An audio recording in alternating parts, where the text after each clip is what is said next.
right, good morning everyone. It's so lovely to see you. Karibuni sana to the 4th Global CRVS and Gender Symposium. I hope you had a restful night. Yesterday we had a very nice, incredible evening, and we had a very good performance from the Safari Cats. If you missed, in Kiswahili we say utambia nini watu. What will you tell people? But hopefully we'll be able to join us in the next one. I'm still your MC, Charity Mbide, same energy, same smile, and a lot of gratitude for us for the journey so far. And so even as we come to an end at the end of this is the last day here today. I know you're going to miss me, but today we are still going into a lot of energy, and we'll be starting the session shortly. So a quick tip, your safety really, really matters to us. So I thought I'll just repeat this for the sake of your safety. So in the hotel or organization team reminds you to stay within the premises. It's not because you want to tie you down or hold your freedom. It's really because your life is very precious and we really care about you. Otherwise, who will we send the kind regards and bore you with very many acronyms and long names to the next symposium. So please make sure that you stay within the premises should that other communication come up. Now, it's been a very intense conversation with panelists and keynote speeches. And so even as we start our journey today, I'll just give you a quick overview of the day today. We are going to start with this debrief for session 2. That is the outcomes from yesterday's session. And then we'll get into the parallel breakout sessions. That is session 9. Immediately after, we'll also get into, not immediately after, but after the break, we'll get to session 10, other breakout sessions. After that, we'll also have high-level panel on advancing gender transformative CRVS systems. And then we will close the day at the end. So we are going to, before we go to the debrief, just a quick reminder, we are still on social throughout the day. Please share your thoughts, tag UNFPA and our partners, and use the hashtags, hashtag CRVS, hashtag gender equality, hashtag legal identity for all, hashtag data for development, as well as hashtag UNFPA.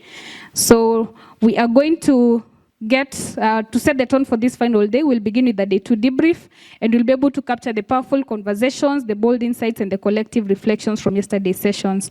And who better, there's no better person to guide us through than somebody whose work continues to shape global data systems with both heart and precision. So put your hands together for Dr. Priscilla Idele, the Chief Data Population and Development and Analytics Branch, UNFPA Headquarters. Keep clapping until she gets on stage.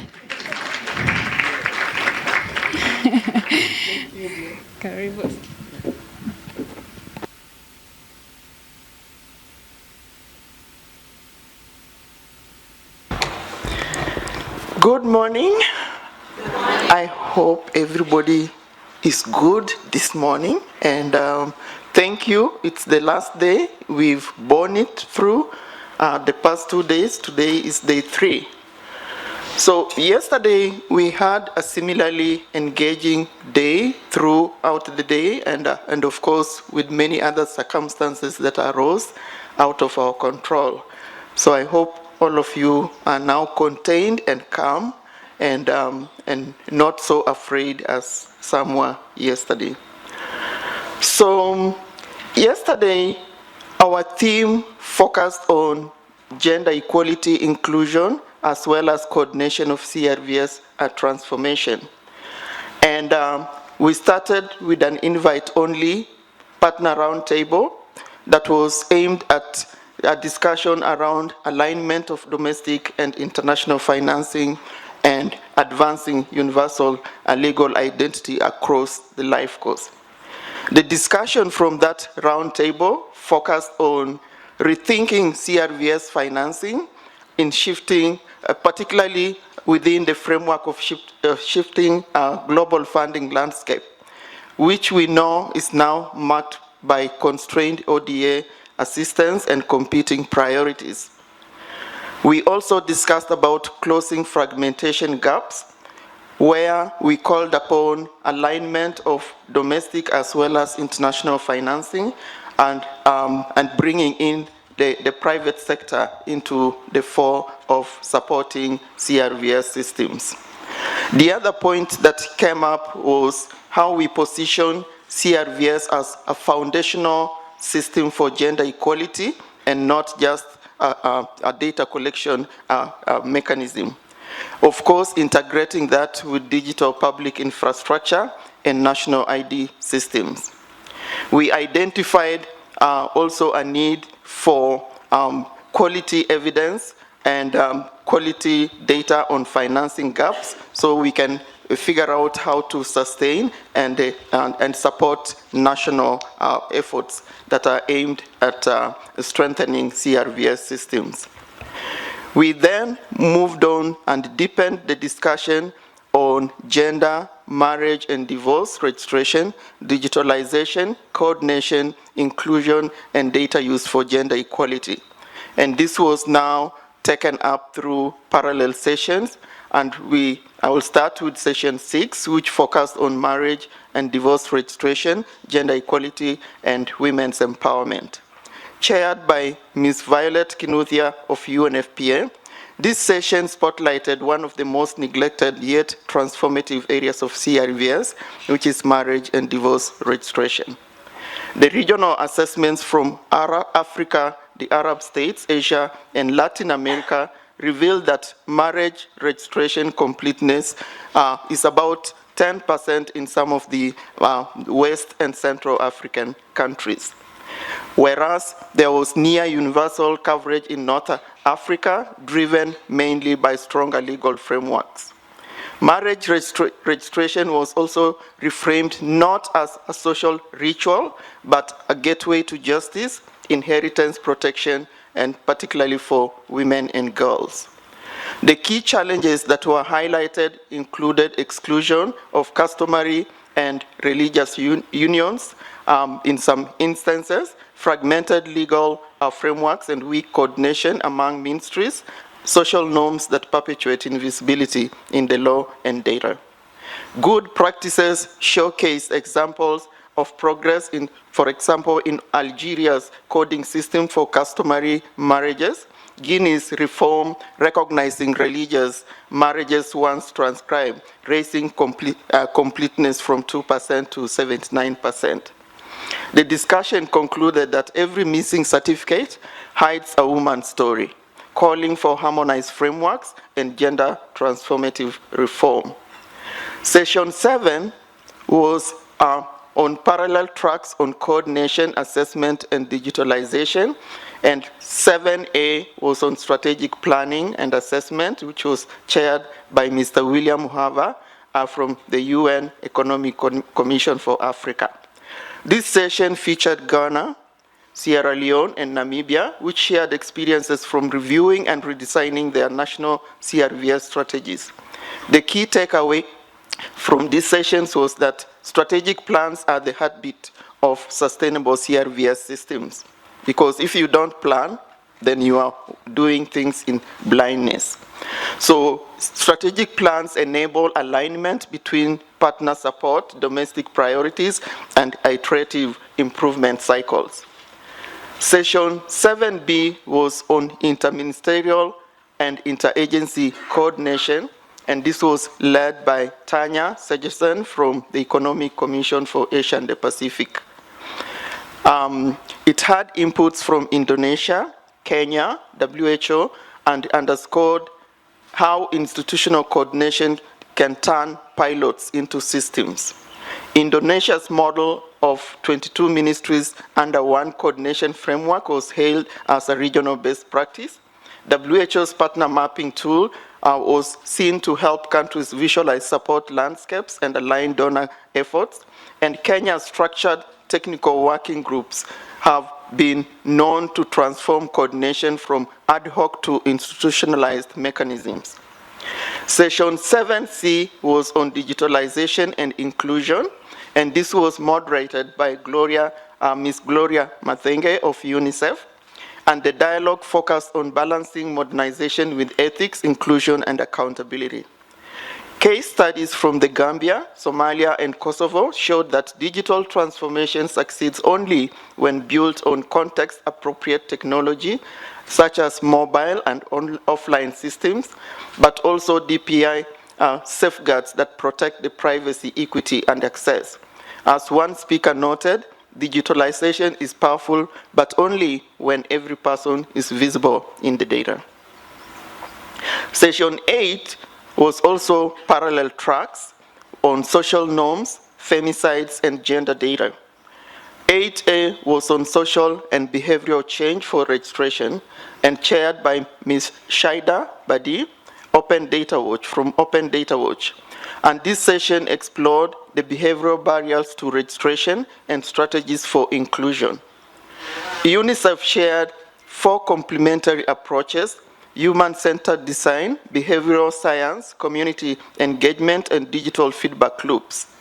And Cameroon and Guatemala showcased community-driven innovations addressing social and economic barriers, whereas Chad's TaskGeo platform, co-designed with local users, enabled offline registration in remote areas, dramatically increasing birth registration.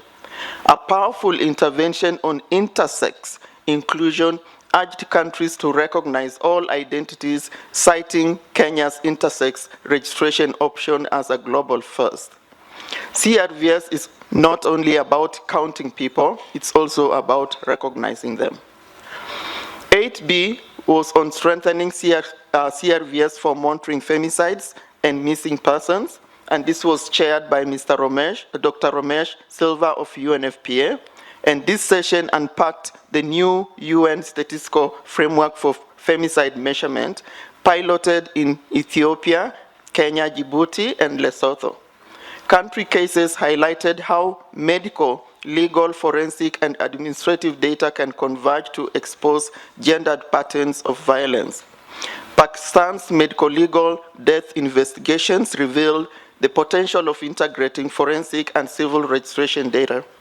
Mexico's presidential-backed National Human Identification System connects all administrative and forensic databases, advancing accountability for missing persons and enforced disappearances. Sri Lanka and the USA case studies illustrated how legal frameworks and medical ethics shape accuracy of mortality statistics. The message here was that every death must be registered and every life accounted for with integrity. Session 8C was on vital statistics for gender equality, and this was debriefed by Claudia Wells from Vital Strategies and William Muhava from UNECA. This session emphasized that data is both evidence and justice. Georgia's mandatory gender disaggregated vital statistics informs maternal health and child marriage prevention policies. Indonesia's integration of CRVS with social protection strengthens demographic monitoring and equity programming. The key insight behind this was that every data point is a life. Registration begins with a story. Data-driven action completes it. The closing threads of the day across the sessions was 5 consistent messages that emerged. One is that gender equality is the anchor of CRVS transformation, not an add-on. 2, digitalization accelerates progress only when governed by ethics, inclusion, and privacy.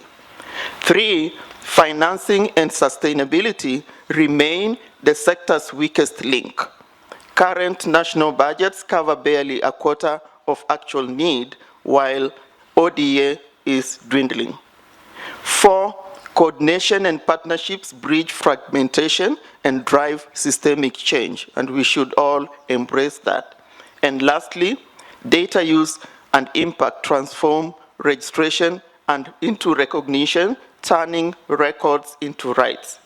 So day 2 then concluded with a resonant call that we have to turn data into dignity, rights, and equality, so that every birth, every marriage, every death is not only registered, but recognized and valued. Thank you.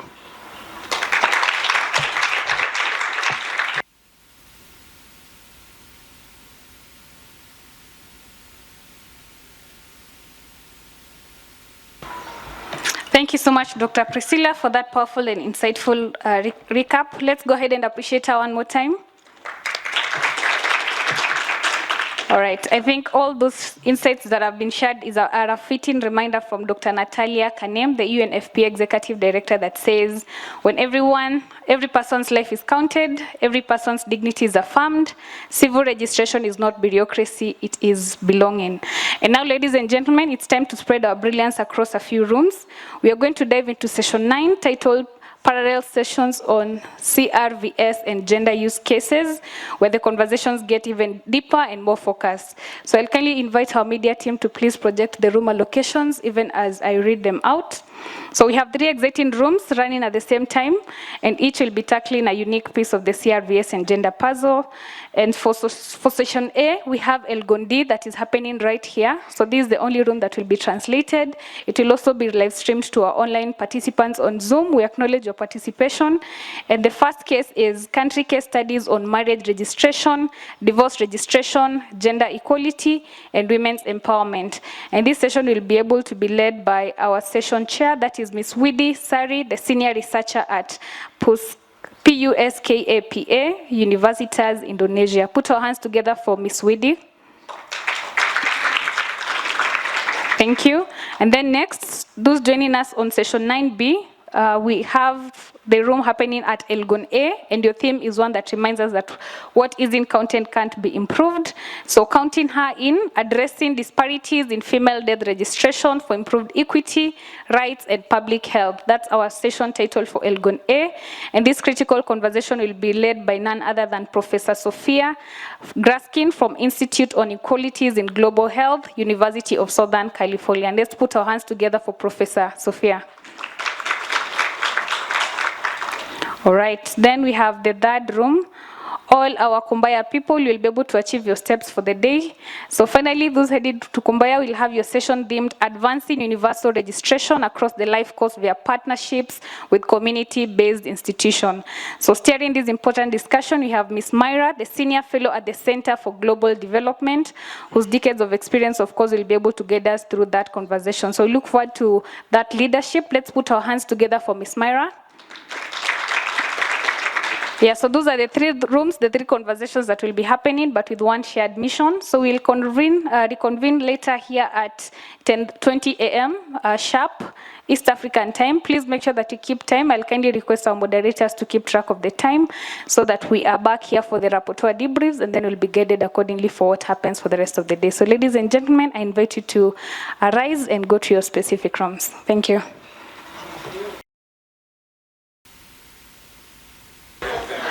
All right, good morning, ladies and gentlemen. Welcome to the session 9A, Parallel Sessions on CRVS and Gender Use Cases, Country Case Studies on Marriage Registration, Divorce Registration, Gender Equality, and Women's Empowerment. My name is Widi, and I'll be chairing this session. So I would like to invite my distinguished panelists for today. So we have Ms. Fardouza Ahmed Ali, Director of Foresight and Territorial Development, Ministry of Delegate in charge of Decentralization, Republic of Djibouti. We also have Mr. Fulim, Director of Planning and Statistics Department, Ministry of Women's Affairs, Cambodia. Ms. Jessica Vula, Head of Marriage Registration Unit, National Registration Bureau, Malawi. And Mr. Charles Simbi, Manager of Civil Registration, Uganda Registration Service Bureau. Please give big applause to our panelists today. Thank you. Right.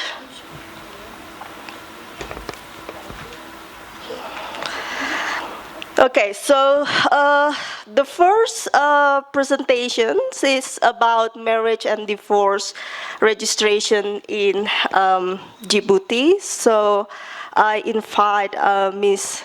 Fardouza Ahmed Ali to present her presentation.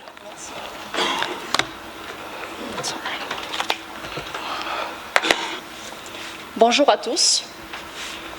Donc, je suis Madame Ferdous Ahmed Ali, je suis directrice de la prospective et du développement territorial au ministère délégué chargé de la décentralisation de Djibouti. Donc, je suis heureuse d'être avec vous et de présenter un peu le cas de mon pays. J'avais partagé, donc c'est bon, hein, c'est lié.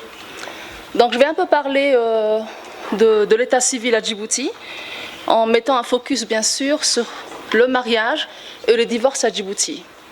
Donc, permettez-moi un peu de commencer déjà par un bref aperçu, donc le plan.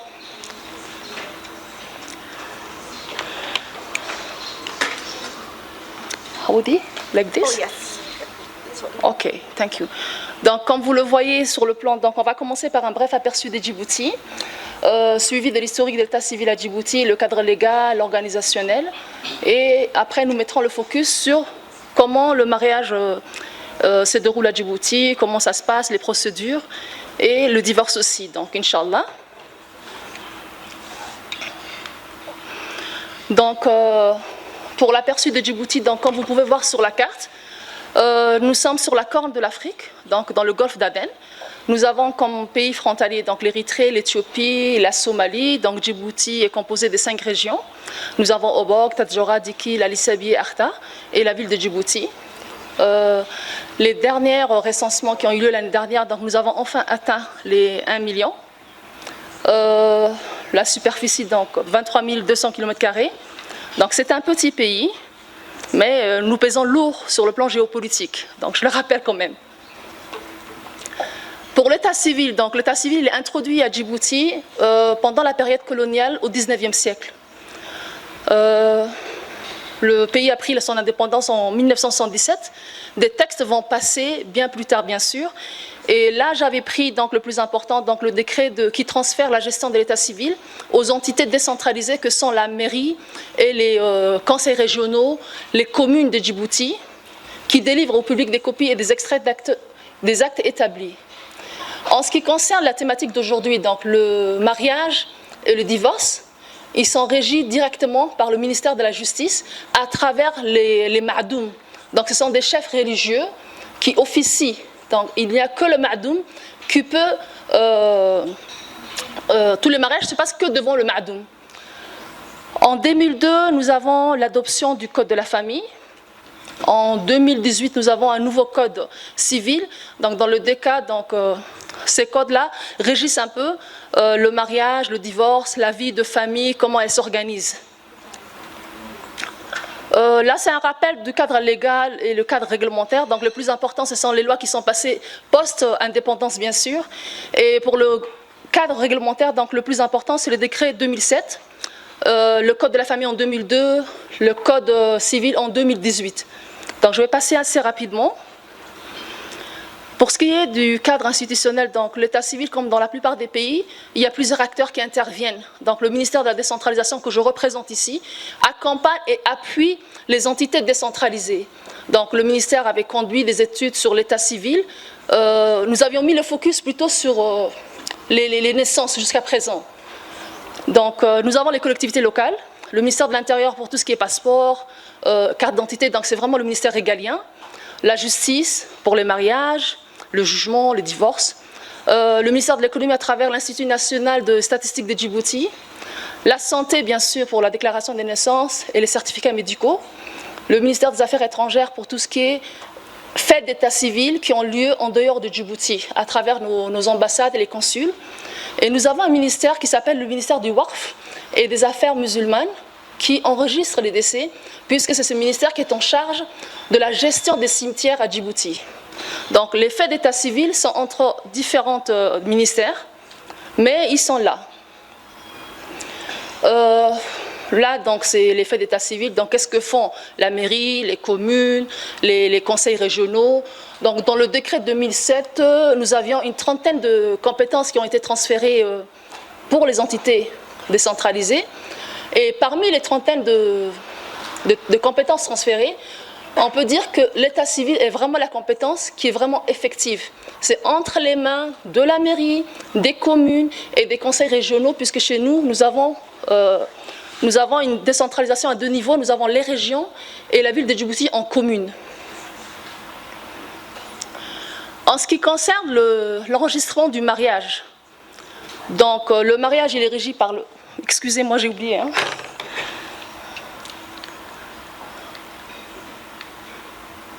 Donc, en ce qui concerne le mariage, donc, il est régi par le Code de la famille qui est adopté en 2002. J'ai mis en deux. Donc, il y a d'abord les mariages entre Djiboutiens.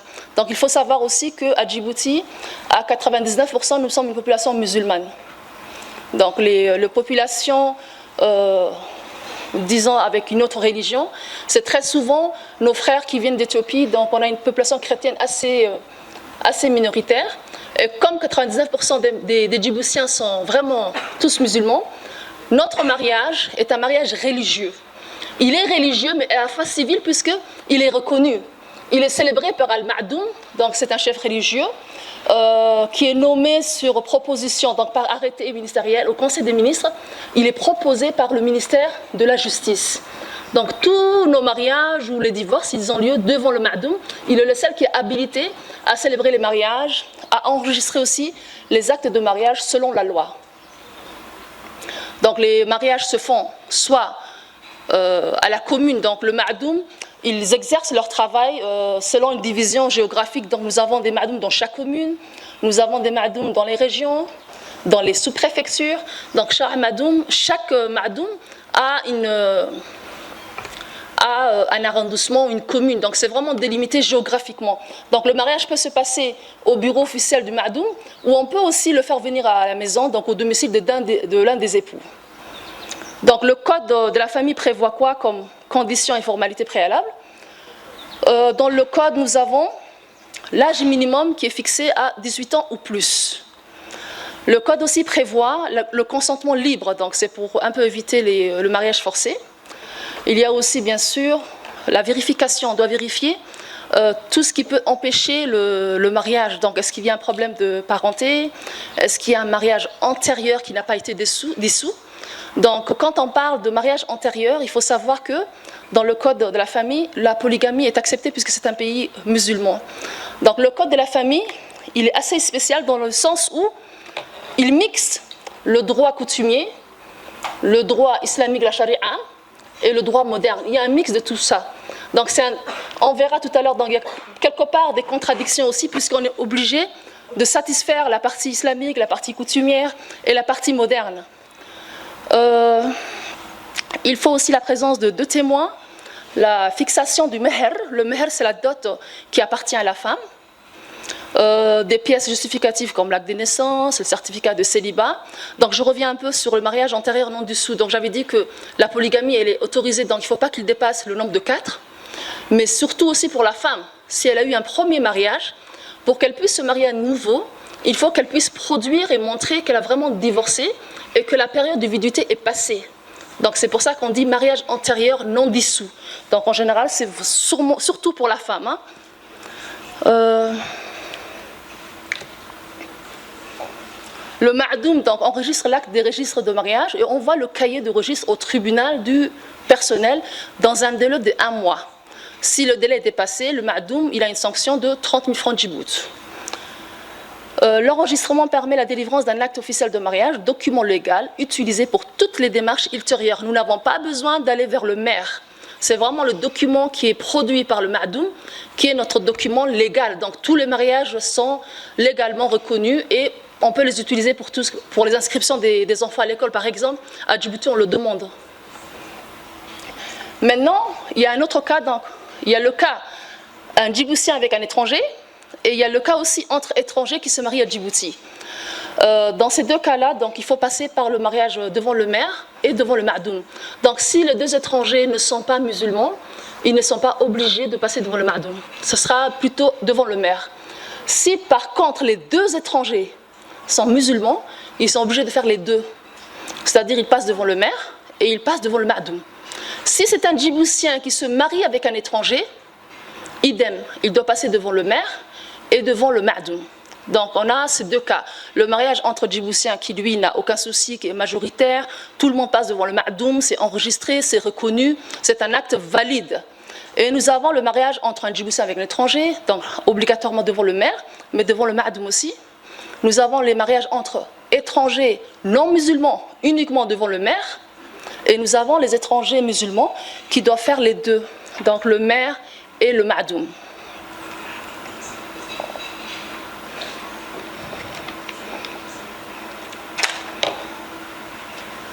Donc la célébration du mariage va se faire devant l'officier d'état civil ou devant le ma'doum, ça dépendra des deux cas, en présence de deux témoins là aussi, la signature de l'acte de mariage par les deux époux, les témoins et l'officier qui est là, l'enregistrement dans le registre d'état civil djiboutien, et puis après il y a la remise d'un acte de mariage officiel. Pour les Djiboutiens qui se marient à l'étranger, donc il y a une transcription, ça doit être envoyé via nos ambassades et nos consuls au ministère de la Justice. Donc tout à l'heure, j'avais parlé un peu des contradictions du code civil, du code de la famille. Donc j'ai mis entre guillemets le mot contradiction parce que, en tant que Djiboutienne, moi je ne vois pas ça comme une contradiction. Mais si c'est un regard extérieur, en lisant le code de la famille djiboutien, on va voir que bon, nous avons délimité l'âge légal du mariage à 18 ans. Un peu plus tard, vous allez voir que c'est permis de se marier avec les mineurs. Mais dans ce cas-là, c'est vraiment encadré, il y a des garde-fous. C'est encadré dans le sens où il faut vraiment l'accord des parents, des tuteurs. Donc les deux sont possibles. Et comme je vous l'ai rappelé tout à l'heure, c'est parce que nous avons les trois droits qui sont en même temps exercés à Djibouti. Donc on ne peut pas définitivement dire, voilà, on s'arrête à 18 ans. Non, ça peut arriver, mais à condition que ce soit bien encadré, que les tuteurs soient vraiment d'accord, et bien sûr que les deux jeunes qui se marient, ce soit un mariage consenti et voulu. Autre défi donc, c'est plutôt la faible connaissance du code de la famille par les femmes, surtout dans le milieu rural. Le code de la famille protège beaucoup la femme. En 2002, pour nous, c'était une avancée énorme. Et depuis, des lois sont passées.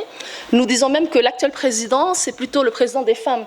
Parce qu'avant le code de la famille, la décision était entre les mains du mari. Une femme ne pouvait pas demander le divorce. Donc le code de la famille le permet. Avant le code, donc, le mariage polygame, ça passait comme une lettre à la poste. Mais dans le code de la famille, on le dit bien, il faut qu'on ait l'accord de la première femme. Si le mari insiste, la première femme, elle a le droit de porter plainte auprès du ma'doum en disant, voilà, je suis mariée avec ce monsieur et nous avons déjà des problèmes économiques parce que pour le mariage, dans l'islam, la polygamie, elle est certes, c'est un droit qui est accordé, mais c'est très très encadré, donc il ne faut pas abuser. Donc la femme, l'épouse peut dire, il ne me suffit pas moi-même, moi et mes enfants, nous n'arrivons pas à manger correctement, nous n'arrivons pas à scolariser les enfants. Donc elle a ce droit qui lui est accordé dans le code de la famille. Mais la plupart des femmes ne l'utilisent pas, soit parce qu'elles ne le connaissent pas, soit parce qu'elles ne le veulent pas, aussi parce qu'il y a aussi ce qu'on appelle le contexte, l'environnement, la pression sociale, familiale, coutumière. Nous allons voir donc le divorce, je ne pense pas que ce soit uniquement à Djibouti, c'est plutôt mal vu le divorce. Donc le droit lui est accordé, mais très peu de femmes vont vers cette demande, c'est vraiment très rare. Pour ce qui est maintenant du divorce, excuse-moi, je vais faire vite. Pour le divorce, donc, je vais revenir au premier slide. Donc, je suis passée sur le... Voilà. Donc, idem, c'est la même chose que le mariage. Donc, le divorce aussi, ça se passe devant le ma'doum. C'est vraiment encadré par le droit islamique. C'est les mêmes procédures. En cas de divorce prononcé à l'étranger, là encore, c'est les ambassades qui doivent envoyer les registres et tout. Donc, je vais passer très vite sur le divorce. Donc la procédure d'enregistrement, c'est bon, une fois le jugement rendu, l'officier de l'état civil reçoit le jugement ou l'acte judiciaire, il procède à l'inscription du divorce dans le registre des divorces. Une copie ou extrait de l'acte de divorce peut ensuite être délivré sur demande. Cet enregistrement du divorce va permettre la mise à jour de l'état civil de chacun des ex-époux et la reconnaissance officielle des conséquences du divorce, puisqu'après le divorce, bien sûr, il y a des droits qui vont être respectés pour la femme. Dans le slide 2, donc, nous avons le code de la famille qui reconnaît les droits fondamentaux de la femme. Donc, je l'ai dit tout à l'heure, en 2002, avec le code de la famille, vraiment, les femmes se sont senties protégées. Donc, c'est vraiment un code qui a rassuré tout le monde. C'est un code qui respecte les trois droits.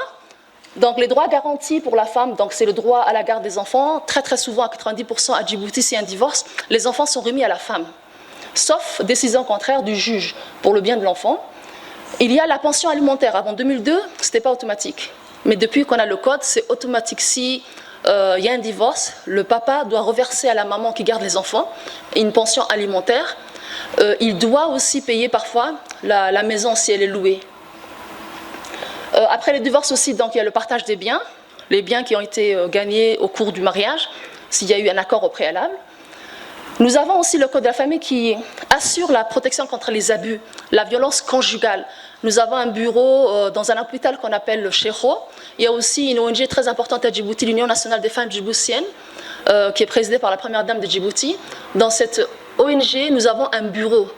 Toute femme qui se sent violentée, agressée, abusée, peut venir porter plainte à l'UNFD. Donc l'UNFD a mis à la disposition des victimes. Déjà, à Djibouti, quand vous voulez porter plainte, il faut un certificat médical. Ça a un coût. Le certificat, c'est 5 000 francs. Donc, ce sera l'ONG qui va vous accompagner, qui va payer, parce que ce n'est pas automatique.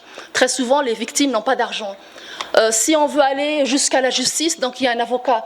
C'est cette ONG-là qui va mettre à la disposition de la victime un avocat qui sera payé par l'ONG. Donc, la protection des abus, on a beaucoup avancé à Djibouti. Là encore, donc, il y a quelques défis, bien sûr. Il y a l'accès limité à la justice pour certaines femmes, comme les femmes qui habitent dans les zones rurales. Très souvent, elles ne sont pas éduquées. Très souvent, bien sûr, il y a la pression sociale. Il y a une faible sensibilisation aussi sur les recours légaux existants. Même quand vous voyez une femme violentée, même si vous lui dites il y a ceci ou cela, c'est rare, surtout quand on n'est pas à l'école, quand on n'a pas été éduqué dans les régions les plus reculées. Il y a des recours aussi, mais c'est l'éloignement ou peut-être la résignation ou peut-être le manque de... Très souvent, la femme ne veut pas détruire la maison. Quand il y a un divorce, la société met toutes les fautes sur plutôt la femme. C'est une société patriarcale. Et on a eu beaucoup de témoignages. Moi, j'ai travaillé beaucoup avec l'UNFD dont j'ai parlé tout à l'heure, qui a mis à la disposition des femmes victimes un bureau qui peut les encadrer. Très souvent, il y a le poids social. Donc, la femme, quand elle demande le divorce, c'est comme si elle avait vraiment détruit la famille. Donc, elle préfère plutôt se résigner et patienter. Le chef de la famille dans le code de la famille, et comme dans la charia, c'est toujours le mari. Donc, c'est vraiment le mari qui doit pourvoir aux besoins financiers de la famille. Donc, très souvent, c'est une femme qui est à la maison. Donc, elle va penser aux conséquences. Si elle demande le divorce, elle n'aura peut-être pas cette aisance financière dont elle a besoin. Et en dernier, donc, c'est toujours la pression sociale. Quand on dit social, c'est coutumier, religieux. Donc, c'est vraiment la femme qui porte sur son dos toute la famille. Donc, elle va réfléchir à 2 fois, 3 fois, 4 fois avant d'oser demander le divorce. Je vous remercie. Merci beaucoup. Thank you very much, Ms. Fardusa, for that enlightening presentation. I think I can also resonate with that dual system in marriage registration. So in Indonesia, we also have, civil and religious system, because we also have like 80% Muslims. So really resonate with that, and thank you for sharing that.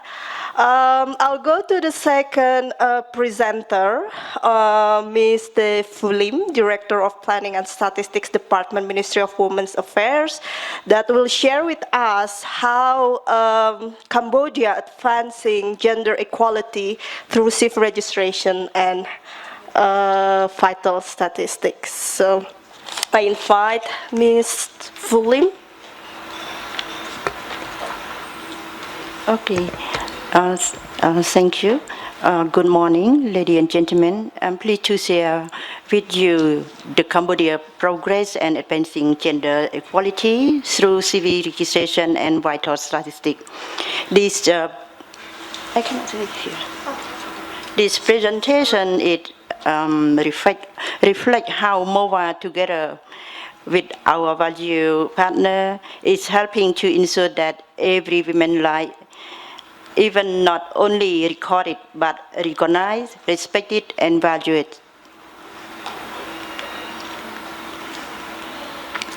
I will briefly walk through my why CRVS matter for gender equality, Cambodia progress, key gap, and how Ministry of Women Affairs is working with the partner to close them and ending with our next step. Yeah. CRVS is the fundamental for legal identity, social inclusion, and gender equality. In Cambodia, women visibility in data being registered at birth and continues through the marriage, divorce, and death. Ministry of Women Affairs work closely with General Department of Identification, UNDPA, and other to ensure CRV as reform advance for gender equality.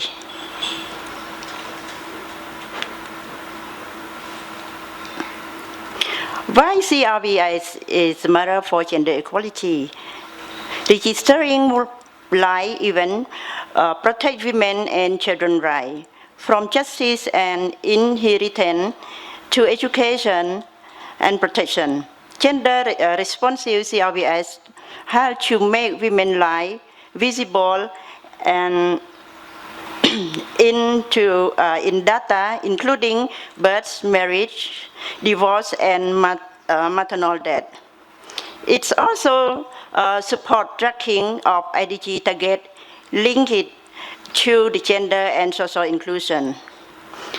Without accurate data, progress remains invisible, and so do the women behind it.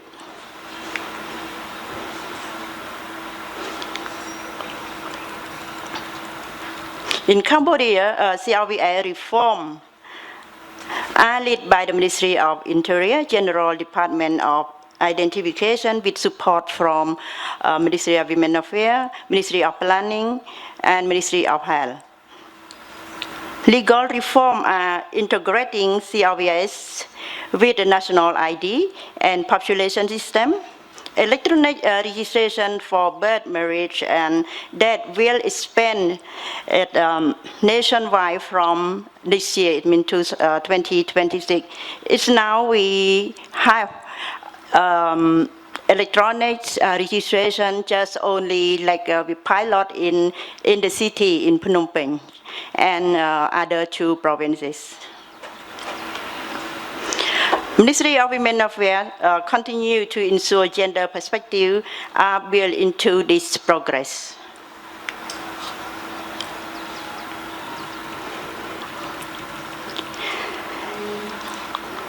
Even in this progress, but we still have gap and the policy issue. In some provinces, it still face the lower female registration due to the social norm and limit access. Many marriage and divorce are remain informal or unrecorded. Leaving women without legal protection.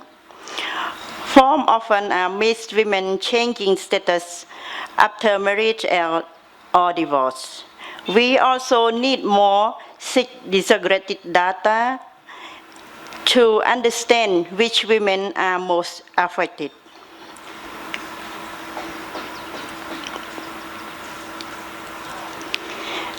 From our side, it's Ministry of Women Affairs role in CRVS strengthening. The Ministry of Women Affairs advocate inclusion of the marriage and divorce data in CRVS modernization. It shares the gender and CRVS working group. It linked with the national and subnational coordination.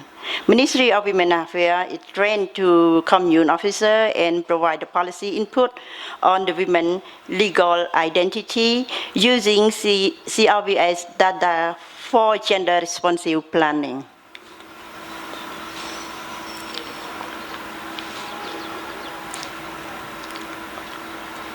The policy integration and legal identity. CRVS data is help our ministry to monitor gender-based violence trend, marriage and divorce pattern, and maternal mortality.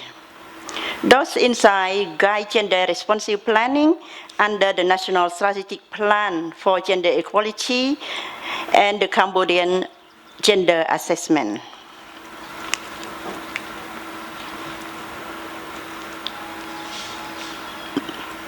Now we move to the collaboration with the whole system approach. CRVS as a joint effort across Ministry of Women Affairs, GDI, Ministry of Planning, and Ministry of Health to ensure that gender is well into the national reform. The UNFPA provides technical support through the Center of Excellence with the shared learning and the standard. The partnership with the UNFPA, UNICEF, Vital Strategy, UNFPA, and UN Women also to strengthen the governance, digital system, and use of the gender data.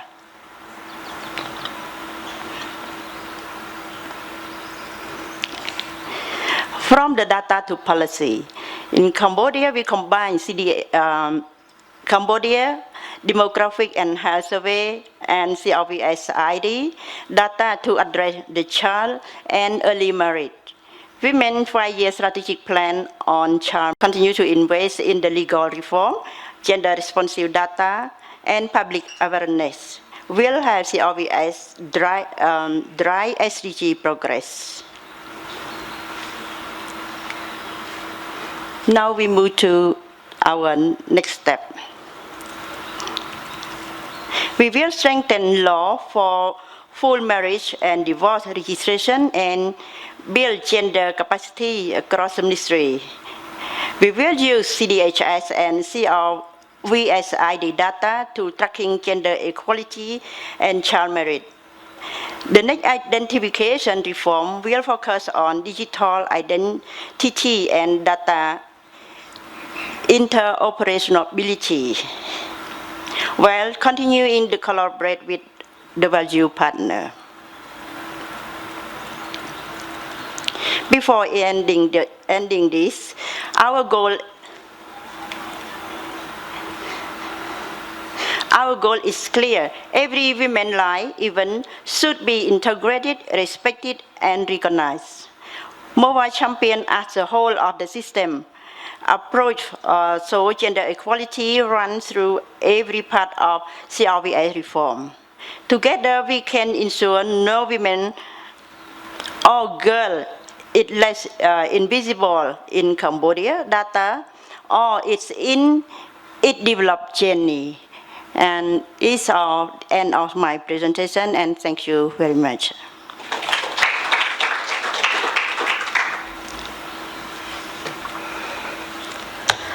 Thank you very much, Ms. Fulim, for that excellent presentation about the whole system approach that currently Ministry of Women Affairs in Cambodia is leading. Now I move to the third presenter, Ms. Jessica Fula, Head of Marriage Registration Unit, National Registration Bureau, Malawi, that will share with us how to strengthen marriage registration system. Give her a round of applause, please. Thanks.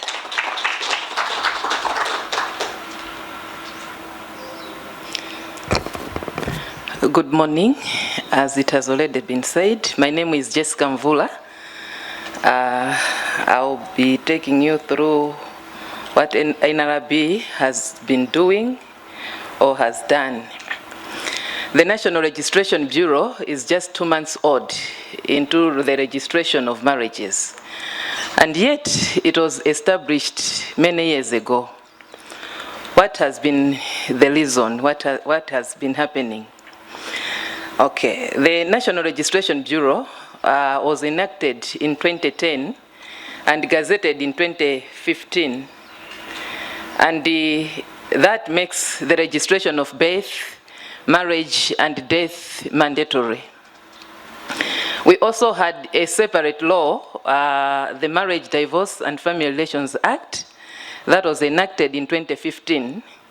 That also made the registration of marriage only mandatory.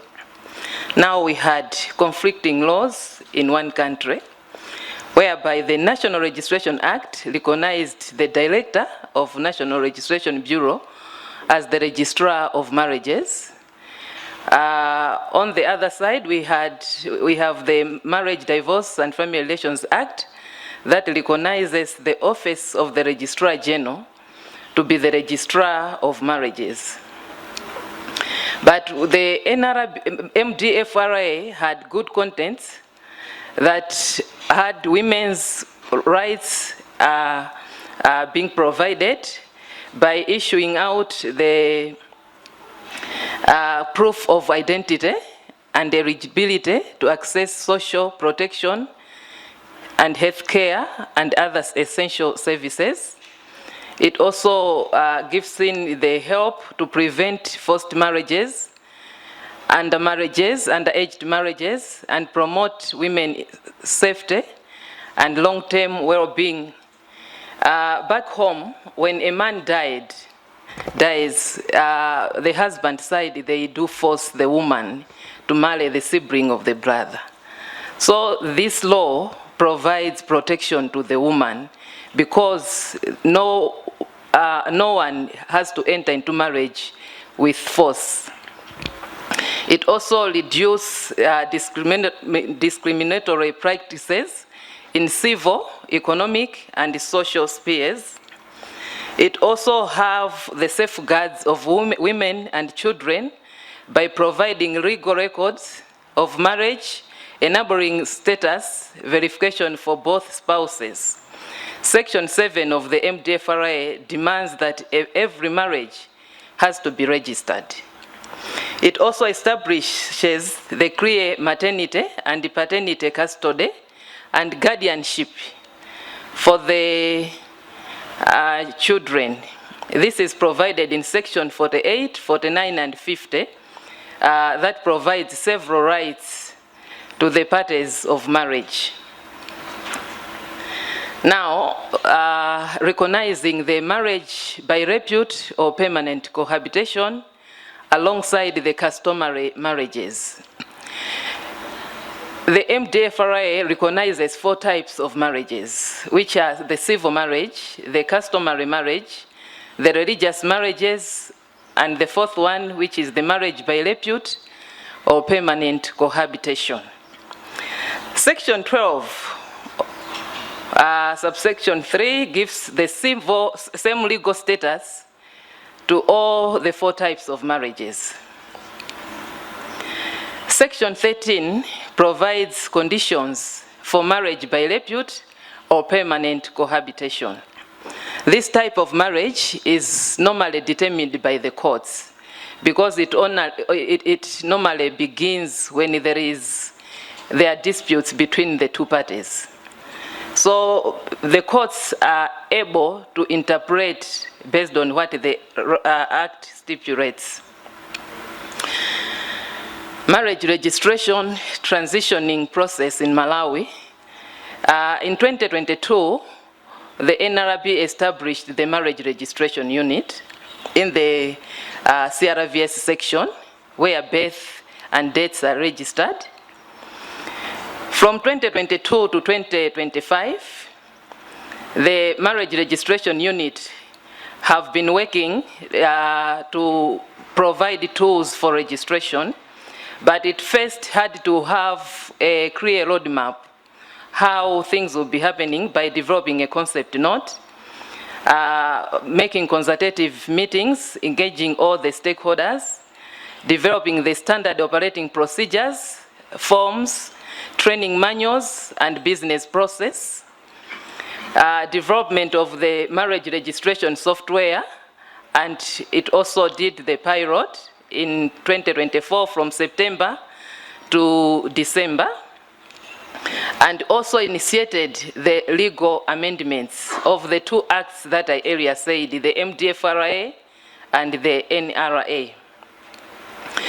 In August 2025, the transfer of mandate for marriage registration from the Registrar General to the National Registration Bureau took place.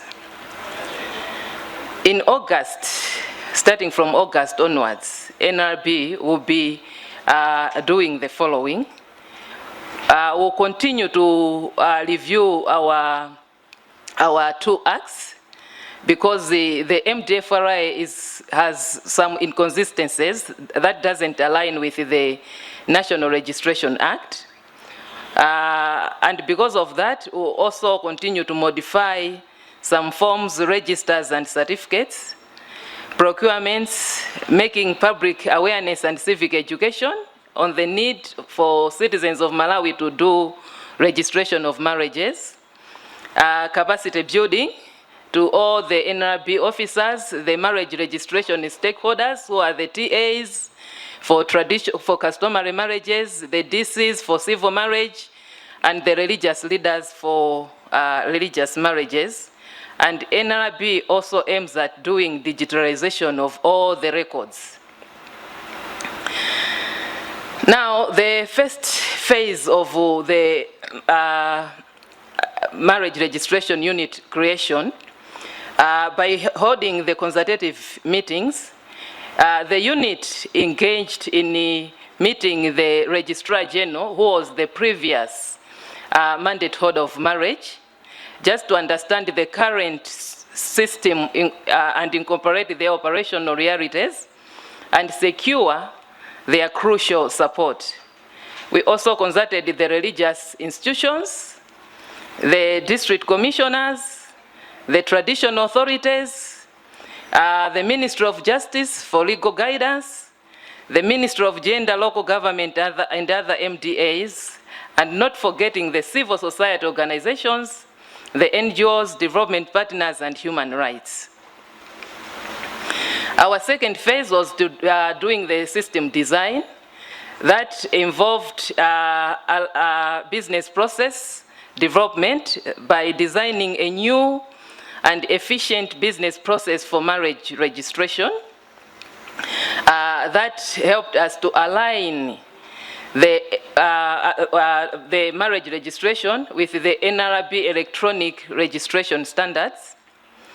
The expansion of coverage from 31 district councils to include over 400 traditional authorities and 600 post offices. This is being piloted now. Especially we are targeting the customary marriages, who is our big target audience. It also aimed at doing integration with the birth, death, and national ID systems, giving the importance for age verification, prevention of polygamy in civil unions. As I earlier said, the MDFRA is paper-based. Now the development of the marriage registration software has been designed in the sense that when we punch in the national ID number, it gives in the status of that applicant. If they are already registered in the system in terms of civil marriage, it means that registration will stop there. It will be able to help us doing the checks and balances on the civil marriages, and also enhances the production of vital statistics on marriage. Development of software, registration forms, and the training manuals, development of modification, and marriage registration forms, among others. Now we have this process flow. This is for the civil marriage, but it will also be the same to be used on the religious and customary. The only difference is that when the applicant gives notice on the Form B, the DC has checked the completeness, has checked the eligibility of this applicant by using the national ID. The names that are on the national ID is the one the DC would use in checking this, the eligibility of this applicant, and record on marriage notice book. By doing this process, also the applicant is demanded to apply for clearance with the National Registration Bureau, just to check if this applicant is not already registered in the system. If the applicant is already registered in the system, it means the process has stopped, it will not continue. And then they wait for the 21 days of notice, where objections has to be raised, if there is any. If there is, has to be resolved, and proceed with the solemnization of the marriage after the expiry of 21 days and issuance of the necessary documents. Now, this process has 3 categories, whereby the officiation is normally at the registration center. This is the DC. Suppose if it's a religious marriage, it will take place at the religious institution. If it's customary marriage, it will be at the TAs, while the rest will take place at the NRB's office. Legal alignment. As I earlier said, there was a need to align our laws to allow the NRB be the registrar of marriages, and the whole process was led by the Ministry of Justice and Constitutional Affairs. The challenges that we encountered in the transitioning process were the conflicting laws that gives 2 separate powers to 2 different institutions, the procedural limits, the stakeholder engagements, and the system development. The best practices and innovations. This gives in a legal foundation. The development of the new system is giving in a legal foundation by controlling the inefficiencies that were happening in the past. We used to have a marriage whereby a man and a woman would meet now and decide to go to the registrar's office tomorrow to get married. This was not backed by the law. It disregards the 21 days of notice and some other issues. It also gives in the inclusion of the customary marriages that were not registered and had no any other documentation. It was a union without any documentation in terms of a certificate. It also gives in the benefits of having the data being managed and having the quality of data. What NRB is doing now is to stock all the resources that are needed in the registration process, licensing of the religious places. There are just too many, and most of them are not licensed.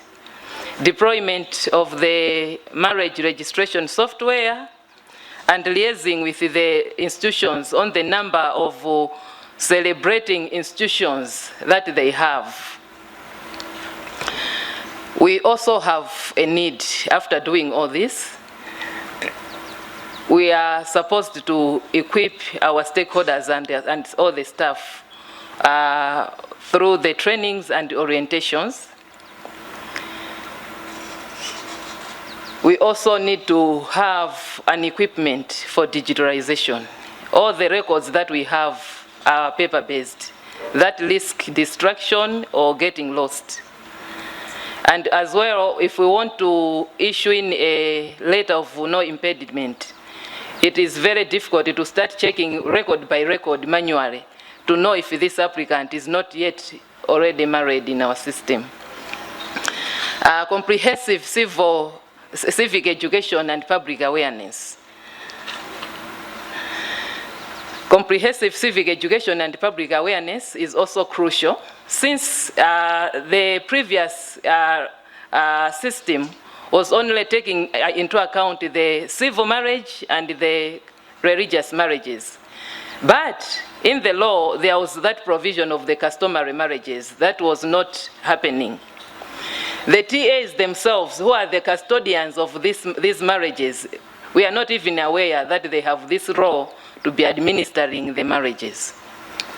So there is a need for NRB to do comprehensive civic education and public awareness to the TAs themselves and to the citizens to be able to patronize this type of marriage.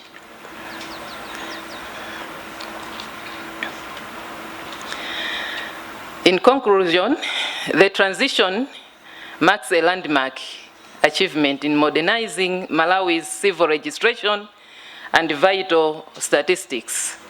It paves way for a fully integrated national registration and identification system.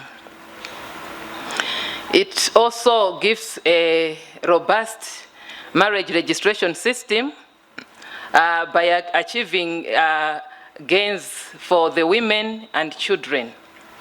Because when registering the marriages, we are also using the marriage registration form. And on the form, there is a provision of a status of this applicant, which is they have to indicate whether they are single or they are married, if the applicant is a Muslim, or they are divorced, or they are widowed. So if the applicant say they are divorced, much as we haven't yet doing the registration of marriage, but the applicant will be demanded to bring the divorce certificate. That will be scanned and captured in the system to allow this applicant to proceed with the registration. The same applies to a person who is a widow. They'll also be mandated to bring the death certificate. Reaching this far, thank you so much for your attention.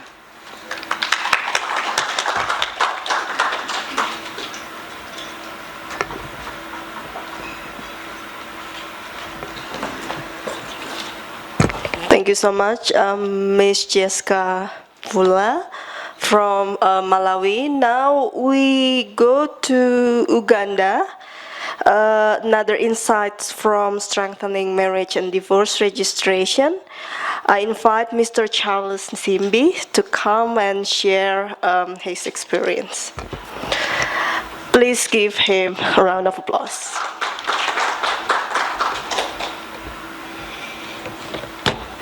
Good morning. We haven't had breakfast. Good morning. Good morning. That's slightly better. My name is Charles Nsimbi, and as you can see, I'm an endangered species. This is a gender symposium, but look at this panel. I feel out of place. The panel is definitely not gender sensitive. Okay, so greetings from Uganda, and glad to be here with you. And I have a presentation Widi will not allow me to make because it is only 18 slides, and she's telling me I have a few minutes, so I'll try to just go through this as quickly as possible. Good, I can skip that one.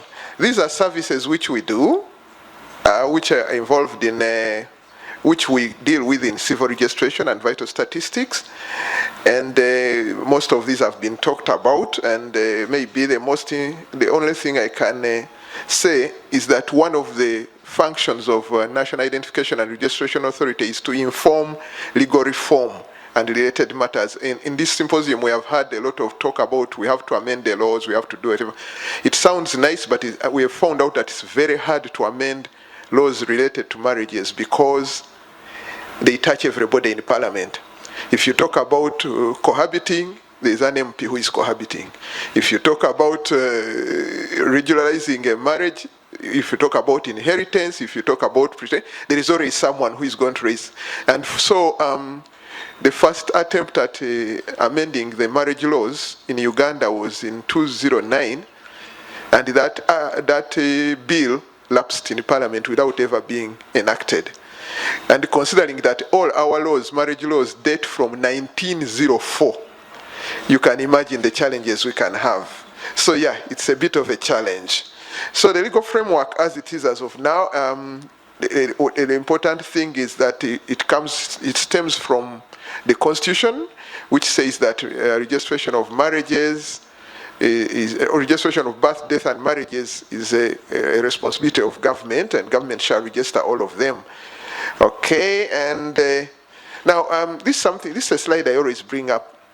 We talk about marriage, but what is marriage? I've just had Jessica here telling us something like permanent cohabitation, and it is an interesting one. That one, yeah. What exactly? So, if you can be presumed married by staying together, then what is the purpose of going to church or anything? You may as well just stay around and presume the marriage. So. We have to define marriage. In Uganda, we define marriage as the voluntary union, and these are keywords, of a man and a woman, and another set of keywords, for life under any of the existing legal frameworks. So we have several laws we are going to see next, and for you to be deemed married, you must have gone through that one of those laws which are mandated to do whatever. So staying together without undergoing any form of recognized marriage does not constitute marriage in Uganda. We are going to go and take a huge delegation to benchmark with Malawi and find out how cohabitation happens. We have a phenomenon in Uganda where the young ladies go for what is called weekend marriage. They go and they cook and they clean up some boyfriends, especially when they are at university, and then go back for lectures on Monday. So does that constitute permanent? If you did that for 4 years, would it constitute marriage? It's something we'll have to look at. Okay. So the types of marriages in Uganda are civil marriages. These are the monogamous in nature, and they are celebrated at the Registrar General's office and also at the districts, the chief administrative officers. I was just checking my online system here, and today I have 17 couples wedding in my office. I may have to do that by Zoom because I'm not there. No, of course we have registrars there. And so that's the kind of marriages. We have Muslim marriages, and they are celebrated according to the Muslim rites and observances of the Islamic faith, Sharia. And then we have church marriages. Church marriages are essentially civil marriages because what the government does is to license the churches to perform a civil marriage on behalf of government. So while the bishop is performing a matrimonial function on behalf of God, he was also doing that on behalf of Caesar. And since Christians know that what you give to Caesar belongs to Caesar, give to Caesar what belongs to Caesar, and to God what belongs to God, the bishop will do that very well. And then we have customary marriages. And customary marriages are the ones which were there since time immemorial, since before the advent of legal infrastructure and religions. People were getting married, and people were being married off. So those are customary marriages. They are according to the norms and customs. We have 63 tribes in Uganda, so you can imagine customary marriages can happen in 63 different types, and we have to register them. Then we have Hindu marriages because we have a good population of our brothers from India and who practice Hindu. Okay, and now this is a standard for all the marriages. The eligibility criteria. The age must be over 18. The marriage must occur within Uganda because the constitution says that the government can only register marriages in Uganda. But don't be surprised if we have an embassy in your area and very soon we conduct marriages there because embassies are essentially Uganda as well. Then we are very conscious about degrees of consanguinity, they call it, relation. You shouldn't be related by blood, and we have in our culture, we have clans, and we assume that clans are people who originate from the same ancestor and therefore are related by blood, so we don't allow that. There must be consent. There is no marrying of someone who is not agreed, and if it's civil, we will have you to swear an affidavit to that effect. If it is in church, they will ask you to make the vows, and you say, I do take X, Y, Z. So there must be consent. I did mention that in Uganda, marriages are between a man and a woman, so they must be heterosexual, and they are monogamous except for customary and Islamic, which allows different. That is the infrastructure of marriage in the country. because of customary marriages, they are down up to the sub-county, the smallest administrative unit. Then churches and everybody, they give it to the district commissioner, who then submits it to the National Identification and Registration Authority. And this is where I make the correction, Weedy. I'm now with the National Identification and Registration Authority.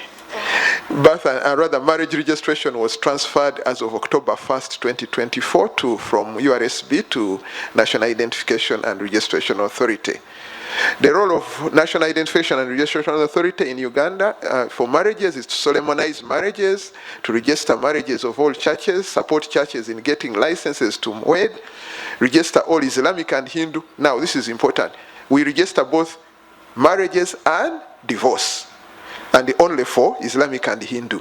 Then we maintain a register of all marriages in Uganda. We issue single status or certificates of no impediment for Ugandans who want to get married abroad. And we review marriage-related regime, and they make recommendations. And of course, the last one is very important. We collect non-tax revenue for government. Already polygamous customary arrangement, the subsequent marriage will be null and void. So it is important that you go when it is still monogamous. Then another important thing about the relationship between the marriages is that they do not cross into each other. For instance, if I'm a Christian and I have married in church, my monogamous marriage, then for some reason I decide to become Muslim, I can't become Muslim, it's my right. But then I can no longer celebrate a Muslim marriage, so I cannot have more than one wife, even if I have turned, because I already had a what? A monogamous marriage. The same with if I did a Muslim marriage and I have 2-3 wives and I say hallelujah, I've become saved. Unfortunately, I cannot get rid of the other wives. I have to remain legally married with those wives. So I don't know how the Christian, the pastor, the bishop, the reverend will deal with that scenario. But because you married under Muslim, you cannot cross and now go into the other one. Excellent. Now, I've mentioned that most of what we do is registration of marriages. Other than the civil marriages we actually celebrate, the rest of it is registration. Churches, mosques, Hindu, customary is done elsewhere and then registered with us. Not very long ago, courts ruled that non-registration of a marriage does not invalidate it, which is logical. Not registering the marriage does not mean the marriage has not taken place. Why is this key? Because registering, this has been a problem for us to try to get people to register marriages, because they're like, even if I don't register it, it exists, it's illegal. Now, the key is that when you register a marriage, you get a prima facie proof that this marriage exists. And this is a message we have tried to, when we are doing our awareness campaigns, to inculcate in the people. The importance, excuse me, unfortunately, when we are in a symposium like this, we talk about marriage registration from our perspective. What we want. Oh, thank you so much. That's 20 minutes. Okay. 20. Okay. We talk a bit from our perspective. All the statistics, all the protection of the people, all everything. That is us. The person in the village who has gotten married, what is the benefit of registering marriages? And until you give them a benefit, they will not find a reason to come and register. And the benefit is in the proof. When you acquire a proof of marriage, then whatever happens, whether your spouse demises, whatever, you have rights and obligations. Registration of a marriage confers rights and obligations. They are inherently there, but now you have a document which says you have a husband and you are a wife. And there are responsibilities and rights which accrue from that. So the real benefit to the person is not that we will get statistics, we will get data, we will be able to plan better. The real benefit to the person who is getting married is the rights and obligations which are now guaranteed by registration, that document. And we oftentimes miss that, I'm afraid. Okay, briefly, Uganda today, our registration is, marriage registration is all online, other than customary, which is very difficult to put online. And it is just on a portal, marriages.nira.go.ug. So churches open accounts on this portal and they file online. They don't have to move at all. Mosques do the same. If you want to a civil marriage and you want to place a notice, you just go onto this portal. and all the requirements are there, and you create an account, you submit. We will only see you on the day of the solemnization. It's only the point of solemnization where you need live people to be there. The rest of the things are done, such as certification. Everything is online on that portal. Yeah, these are all just slides showing. When we get time, maybe outside, I can, if anybody is interested, I can show you how it works, because it's live. Okay, so what has changed? I mentioned that we moved from URSB to NIRA as of October 1st. What happened then is that there was a change, first of all, in where we are domiciled, from Ministry of Justice and Constitutional Affairs to Ministry of Internal Affairs. Okay, also, it gave us some benefits. NIRA already is the organization which does birth and death. So our moving to NIRA immediately merged the registration of birth, death, and marriages under one department. And that can only be a good thing. And then NIRA is also the one which issues national IDs and national identification numbers. As of this moment, we are able to issue a national identification number at birth. When a child is born, we issue a certificate of birth, a birth certificate with a national identification number. And that's the number they are going to use throughout their lives, and it's making our lives easier. Because of that, you cannot get married in Uganda today if you're Ugandan without a national ID. And that is interesting, because it is giving both sides a user case. The national IDs, now people need to get national IDs, but also us who are managing the marriage register, it's so easy to detect fraud, to detect people who are trying to do bigamy, people who are already married, because we use a unique identifier, the national identification number. Our system is web-based and can be accessed from anywhere, from any of our whatevers. That is good to hear, but in practice, it is a bit of a challenge. Many churches in the rural areas do not have computers. Most of the imams in the mosques, and when they do nikah, do not have laptops. And so we are finding a bit of a challenge, because it is web-based, but otherwise you can access it from anywhere. Even here, you can apply for marriage in Uganda, and you will go there in 21 days and get married. Marriage registration services are all online, except the actual solemnization.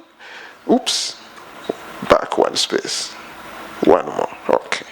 Okay, so what needs to be done? What we were looking for to do next? I said we can now, when you apply, you put in your NIN, and your information from the national database is auto-populated. So for the ladies who have changed their ages, unfortunately, if you apply to get married in Uganda, we shall get the true age and the true botanical name, not the weedies and the new names which you have got, the fancy names. We shall get the original name you registered with when you were born. And so it helps us a bit. With polygamy, marriage data by gender, okay, what do we need to do? We need to do the opposite as well, or the opposite mechanism. Unfortunately, while we can get the data from the National Identification Register, we are not able to update the National Identification Register. So you get married, we have your data, we are in the same organization, but your record in the National Identification Register will not be reading married. That feedback mechanism is not yet there. We can pick data from the API, but we cannot update the NIR, and I think that's something we need to all be doing. We can disaggregate polygamous marriage data by gender. It's the only marriage type which you can disaggregate by gender. My statistical UBOS, the Bureau of Statistics, I came looking for statistics to do the statistical abstract, and they wanted me to disaggregate marriage data by gender, by sex, male, female. And I was, okay, so someone gets married in a church, and I say I have 50 church marriages. I have to say 50 male got married and 50 female got married. But I mean, it is known that if I have one marriage, it's a church marriage, then it's one man, one woman. So we need to talk about our terminologies and be able to harmonize between the statistical bodies and us who are in practice. The reports have to be disaggregated by gender. Even with the polygamy, it is a bit of a challenge, because people don't normally marry their multiple wives in the same year. They will marry them across years. And so it will be difficult for you to even disaggregate that by gender. We need to link the court management system so that it can update the marital status. I said we maintain the marriage registers, but courts are the ones which, I'm done. Okay.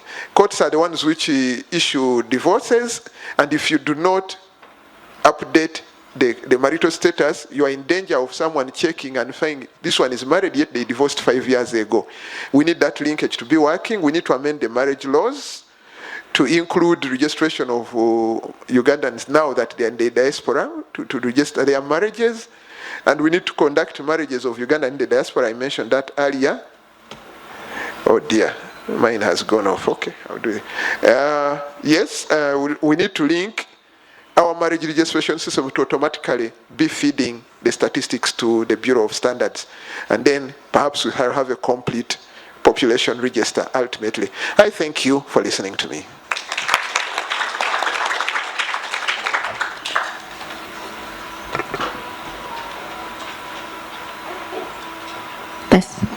Thank you so much, Charles, for the interesting sharing. Now I open for questions and answer session. Anybody want to ask a question to any of the presenter here? Yes, sir. Could you please introduce your name and your question, please? Bonjour tout le monde, je m'appelle Valentin Nahimana de la République du Burundi. Je suis le directeur général de l'administration du territoire en charge de l'état civil. Bon, ma question s'adresse à madame qui a fait la présentation pour le Malawi, laquelle est presque semblable. Les données qu'il a présentées sont presque semblables à celles de l'Ouganda. Donc, ils nous ont parlé qu'il existe des mariages religieux, des mariages civils et coutumiers.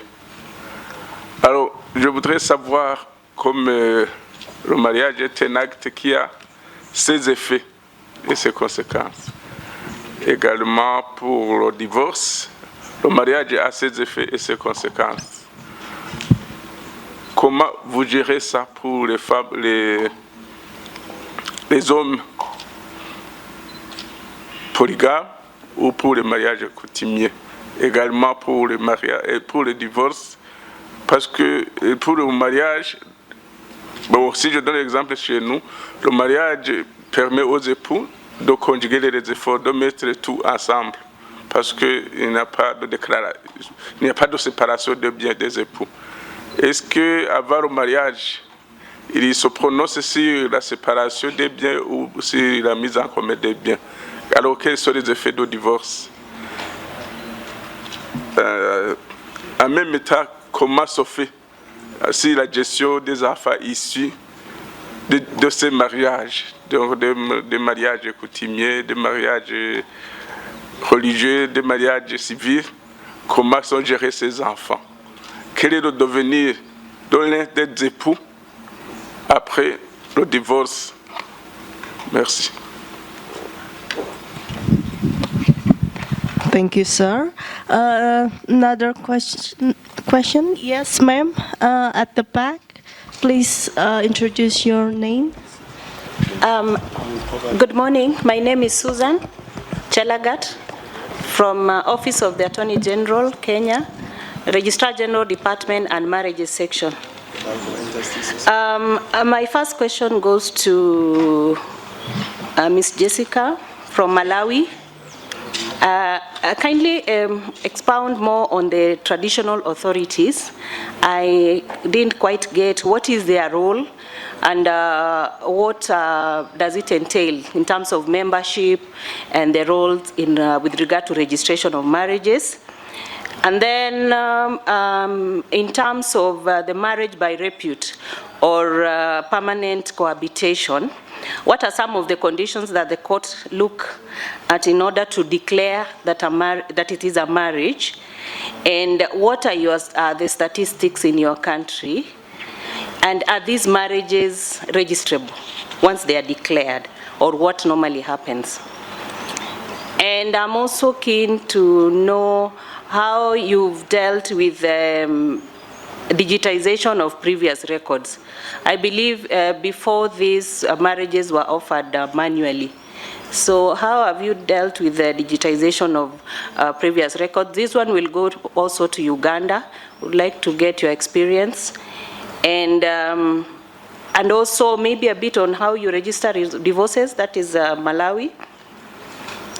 And then finally, with regard to registration of customary marriages, and Uganda, I think you've highlighted that you have around 63 ethnic communities, and they have different norms and customs and rights for registration of marriages. Have these customs been documented anywhere? How do you now decide that this marriage has been registered in accordance to the customs for this community and not this one?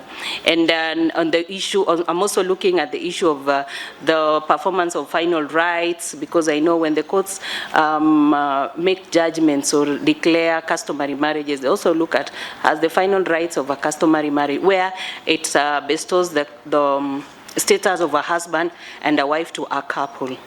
Yeah, if there is any documented, maybe we would like to get your experience on that. Thank you very much. Thank you very much. Last question. Yes? Yeah. Yeah, thank you for all the presentations. So it's really interesting on how to know that marriage registration works in the... Excuse me, can you introduce yourself? Sorry, I'm Winida, I'm from BPS Statistics Indonesia. So my question is regarding the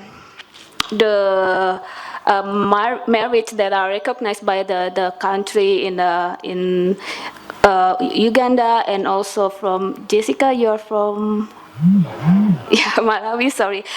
So I just want to know how that, who validate the customary marriage so that it can be registered in the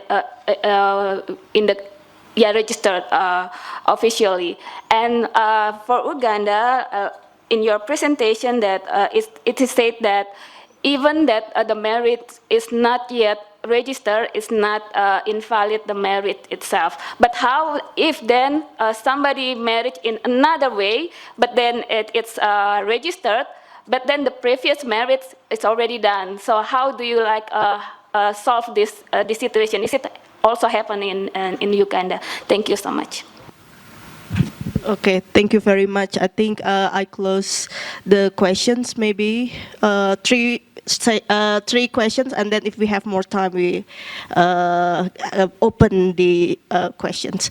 Maybe one, the speakers, you want to answer? Mostly Malawi and Uganda, I think. So Jessica, do you want to answer first? Yes.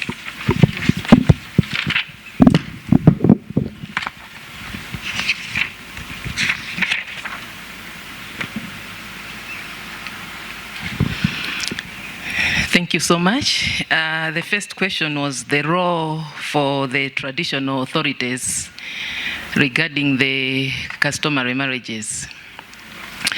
The MDFRA provides for the traditional authorities to be administering oath for traditional marriages because they are the custodians of culture. So every marriage is conducted according to the customs or the culture of that area. So their role is to do the process that is also happening with the religious and the civil marriages. In my presentation, I beamed a certain slide with the process of marriage, whereby an applicant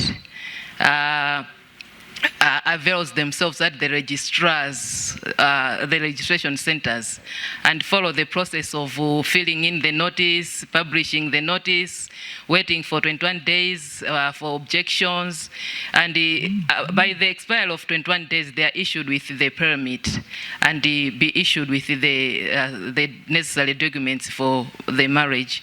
And later, it's when the NRB takes over. So the registration is starting at the TA's premise, who are the custodians of the customary marriages.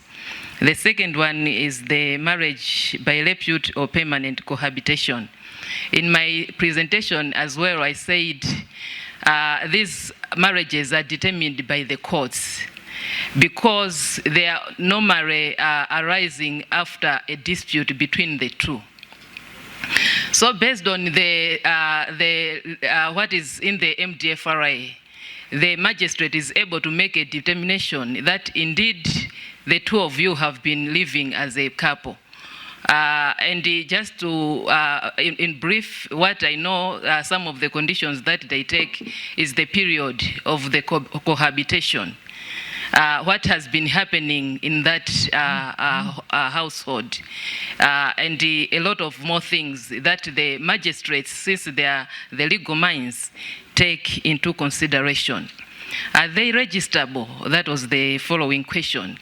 Yes, they are registerable, but when we were making the consultative meetings, we were guided that when the two have been determined, a court order has been issued that they are indeed a couple, they'll be guided to choose the three types of marriages, which is the civil, religious, and customary. I believe maybe because they have already been a couple, and they don't have that time to be issuing out a notice and wait for 21 days. This is my thinking. But on the same, debates are also happening as in how best to handle the marriage by repute as far as the registration is concerned. But as it stands now, after the court order, if they still want to be living together, since the origin of their marriage for the determination to be made is for after a dispute. So maybe chances are there that they cannot be interested to be living with together or something else. But if they so want to be living together, they are at liberty to choose the three types of marriages and get themselves registered. The fourth one was digitalization. How have you registered? How have you handled your digitalization of records?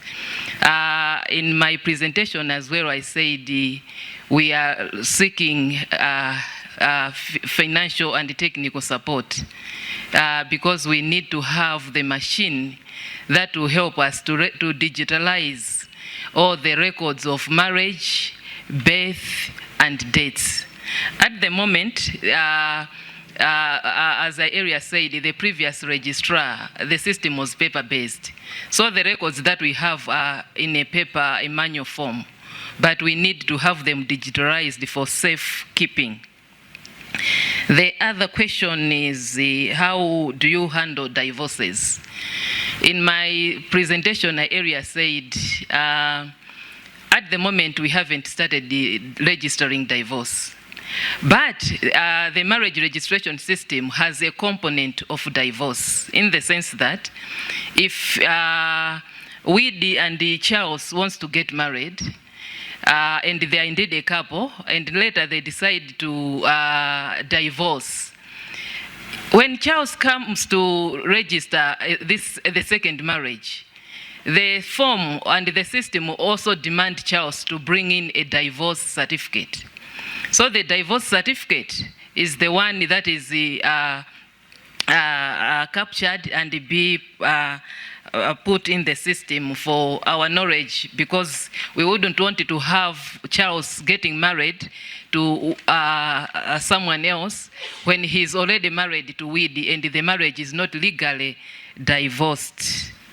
The other question was the distribution of property and the children in terms of divorce. Our divorce system is normally emanating from the court.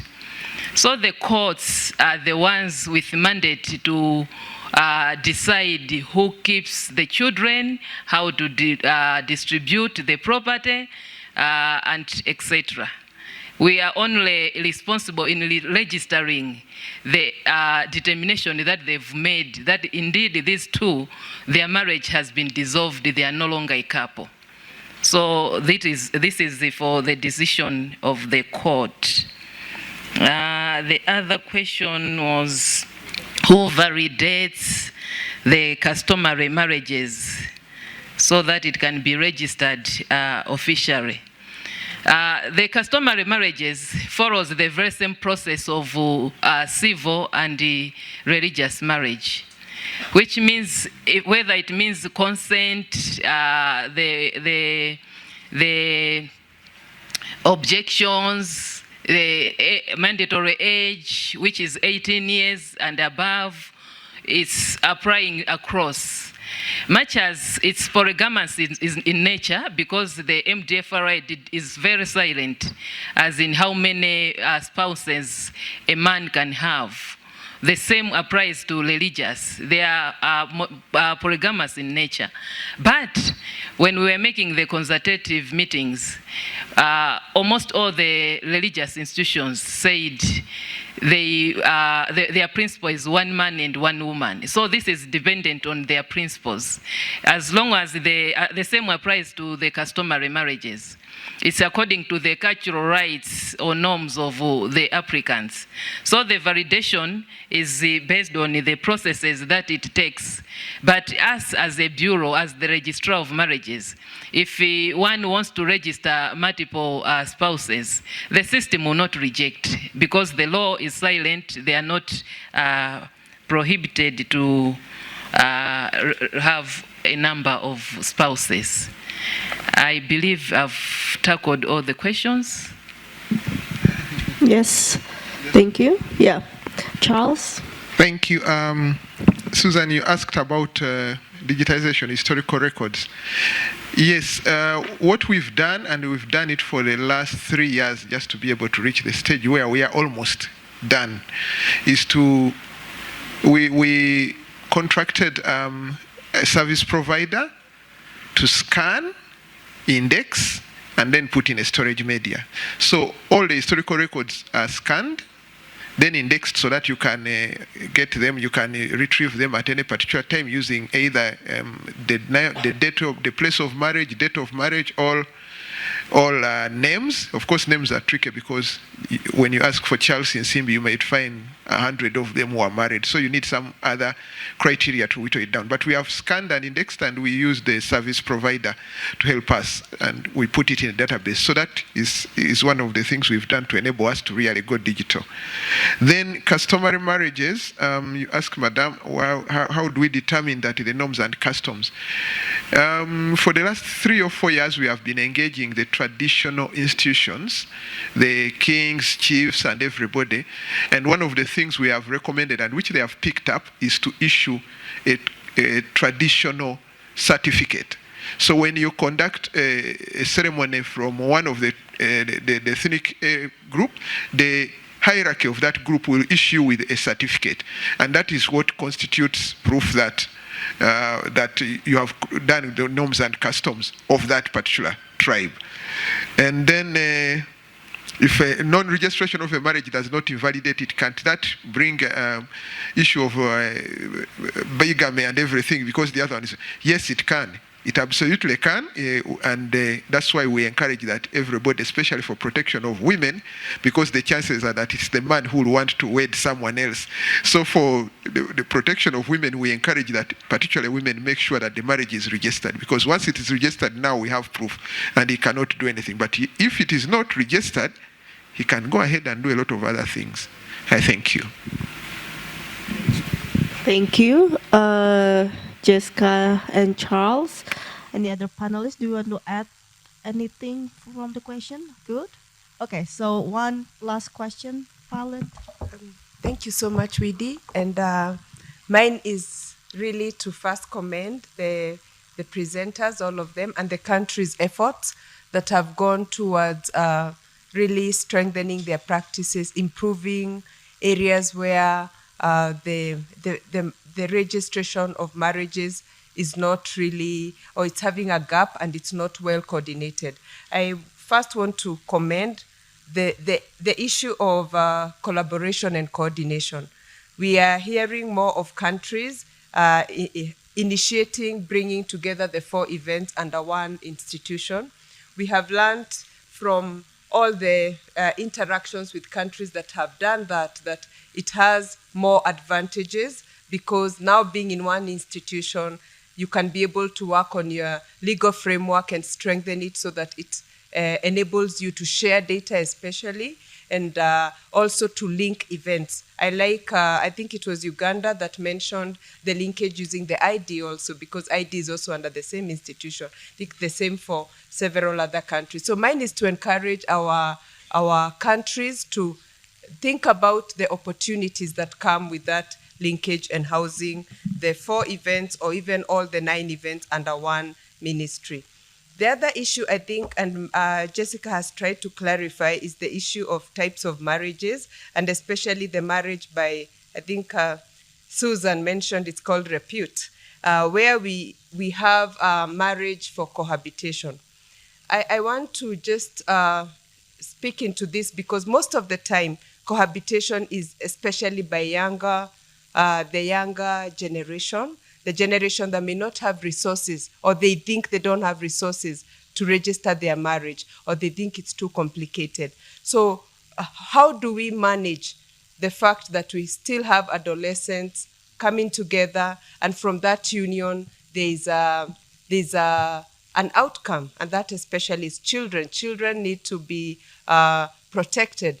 These marriages sometimes are between adolescents, which is already a challenge. So identifying them can inform interventions. So I'm responding to Charles that completely could not see how this can be done. I think the effort that Malawi is doing is even to just recognize that there exists a gap. And then once we start recognizing, we can begin to build intervention to protect the rights of all the people in this union. It begins with the woman who may be even an adolescent or a young adult, and all the way to the children that come out of that union. So it's about rights, it's about strengthening and encouraging and creating awareness at the community. And I like what Malawi then follows, that it's encouraging them, now choose one of these marriages. As much as they are doing it maybe at the point of separation, but let's make effort to identify this. And that, again, goes to all the other countries, the customary marriages, even if it's not one of the marriages in your country that you are registering in the civil registration system, we need to work very hard to bring them on board. It helps to identify where the gaps lie. Then the final one is on digitization. I think digitization, especially for countries that still have marriages housed in a different ministry or in a different institution, digitization is a solution for data sharing. I like that countries that have not been able to house in the same, they're still trying to ensure that we have a vital statistics report that still have this data. So my call to countries is, it doesn't matter where you are, as we advocate for the changes we have seen in some of the countries, let's begin from where we are. If you're still in a different ministry, find a way of sharing your data. If your data can only be shared through an Excel sheet, still share it. Let's start from somewhere, so that then we can be able to identify all the unions that we have. Thank you very much. Thank you very much, Violet. I think it sum up our discussion today very much. Thank you. We come to an end, so after this, probably there will be break before the next session. I would like to thank you for all the excellent presenters. Please give applause to our presenters today. It's very, very interesting, and as we discussed throughout these meetings, that marriage registration is a complex issue, and we need to keep on discussing how it can be better implemented. So I close this session and thank you so much. Maybe I'll leave it to the committee or the MC is here, Charity. Absolutely. Thank you so much. Let's put our hands together for the panelists and the moderator for the session. I'll request us to take a 5-minute break as we wait for the rest of the sessions to, or rather the rest of the people to come back from their sessions. In the meantime, get to know somebody, connect with someone you've not talked to, and see you in about 5 minutes. Thank you.